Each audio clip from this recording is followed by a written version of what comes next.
Hey guys, it's Dom, and I just finished reading this great book that I think needs more attention, so I'm here to talk about it.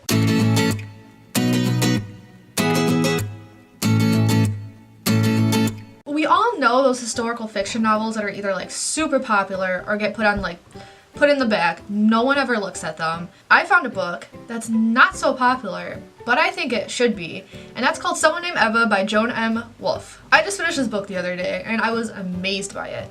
So to give you a little summary of what it's about, Eva started off as a girl named Milada from Czechoslovakia. This takes place during Nazi Europe, and then the Nazis came into Czechoslovakia, and although she's not Jewish, she is Catholic, but the Nazis took her because she's part of the Aryan race, blonde hair, blue eyes. They took her and then they brought her to Poland to raise her to teach her how to be a proper German girl. Quite frankly, I have some things to talk about. So this is a book review, like an excited book review, clearly. So the short review is that I gave this 4.75 out of 5 stars because yes, I loved it. There's just like one tiny thing why it wasn't like the full 5 stars. So we're gonna get started so I can actually talk about it. First of all, this is like one of the first like World War II stories about this topic that I've read.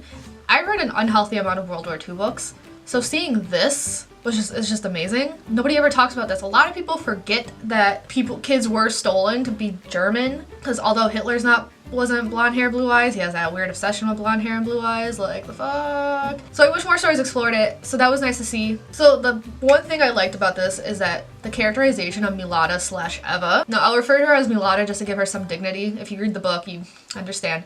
So the major thing I liked about this book is that Milada, her characterization was phenomenal. In the beginning, you see her as this innocent 11-year-old, and all she's talking about is this big birthday party that she wants. She becomes 14 by the end of the novel, and you actually see that through the writing. The writing's very, I don't want to say immature, but it's very middle schoolish when she's 11, but once she reaches 14, the writing has become from like an innocent middle schooler to a mature 14-year-old, and the writing changed with that. It became more profound, I would say. That's, for lack of a better term, became more profound as it went on, and I thought that was very, very cool to see that, because the writing grew with Milada. And like the way it was written was also just very inspiring as like a goal for me if I were to ever write a story like this, because there was just no hiccups in her transformation. It just flowed, and it made the story realistic for me, and it just worked well. And I was just shocked considering this is for middle schoolers. This book is for people from ages 11 to 13, and usually when I read middle school books, characterization's not a thing.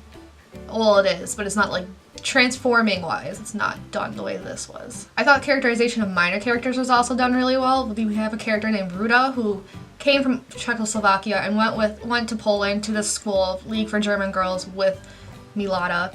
And although her transformation killed me because she is one of the characters that, rather than wanting to remember like Milada does, she does want to forget Czechoslovakia, so she wraps her head around the whole Nazi ideal and she embraces it. And although that killed me, it is realistic because many people did that. And it also shows that, during World War II, a lot of people did what they had to do to survive, and Ruda did this because she wanted to survive. Wolfe also showed how German citizens relied on like the hope Hitler gave, because unfortunately, no matter what side of the war you're on, you cling on to what the war gives you. A lot of people clung on to Hitler because he gave them a weird sense of hope, and then you see that with Mutter. I think that's how you pronounce that in German. Mutter. Even when her world was crashing, she still hung on, and I thought that was very realistic because many people did do that.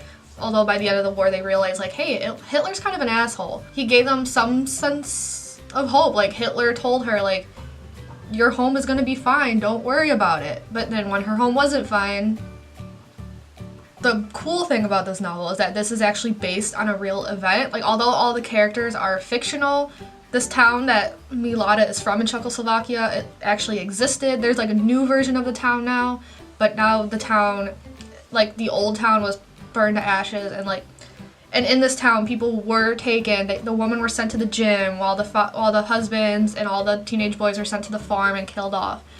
And then girls were blonde hair, blue-eyed children, not just girls, children were taken to be raised by German families. Like this actually happened. I thought it was like a fictional town of Czechoslovakia and that she kind of like created the events, but super realistic, so you know Wolfe done her research, and she actually went to Czechoslovakia for her research. And then now the reason why like this book has 4.75 and not 5 stars is because there are some unanswered questions I had. Once Milada leaves the school and is adopted by her German family, you don't hear of her other friends anymore. Ruta is completely gone. You never hear of Liesel anymore when they were like BFFs. So what happened to them?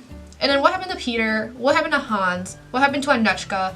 You get an idea what happened to Anechka, but they just like, they say, oh, we'll find her one day, but then that's not answered. And I need some answers. I need closure, guys. So that's my qualm for that. Other than that, that's all I have to say about this book. Really, really good. I just don't know why this is not popular. And the only reason I knew about this book is because Goodreads recommendations. I was going through historical fiction and this came up and I was like, it's middle school. I don't know if I want to read it. Glad I did. One of the best books I read so far in 2018. And that's, yeah, because my 2018 reading list so far has not been so great. This was fantastic. Highly recommend it. Read it, especially if you're a World War II buff like me. And that's all I gotta say. I need to do some homework now, so I'll see you guys later. Ciao a tutti.